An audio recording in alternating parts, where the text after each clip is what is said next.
नमस्कार मंडळी, आधीच्या व्हिडिओत सांगितलं होतं की आपल्याला गावाला जायचं आहे. तर आधी ना आपल्याला गावाला जाण्यासाठी आपली भरुचवरनं ट्रेन आहे. तर त्याच्या आधी आपल्याला अंकलेश्वर स्टेशनला जायचं आहे. मग तिथून भरुचला जायचं आहे आपल्याला. तर रात्रीची 12 वाजताची ट्रेन आहे. तर आपल्याला तिथे गेल्यानंतर खूप वेळ होता. तर आम्ही बर्गर बनवून आणला होता.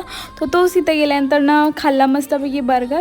आणि मग रात्रीच्या 12 वाजता ट्रेन आली होती. त्यानंतर आम्ही डायरेक्ट झोपून गेलो, डायरेक्ट मुंबईला उतरलो दादरमध्ये. आणि ही ट्रेन दादरला पण येणार होते, पण खूप सारा वेळ होता. तर आम्ही डायरेक्ट मुंबई CSTला गेलो. तर CSTला पोचल्यानंतर खूप तिथे वेळ होता. तर आम्ही कॅन्टीनमध्ये जाऊन नाश्ता केला आणि नाश्ता केल्यानंतर आपली ट्रेन प्लॅटफॉर्मलाच लागली होती. तर जाऊन आम्ही डायरेक्टली तिथं झोपून घेतलं.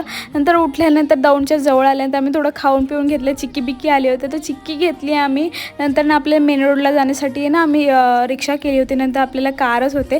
तर मध्ये कार थांबवून जरा नाश्ता केला. मला मिसळ खूप आवडते गावाला आल्यानंतर.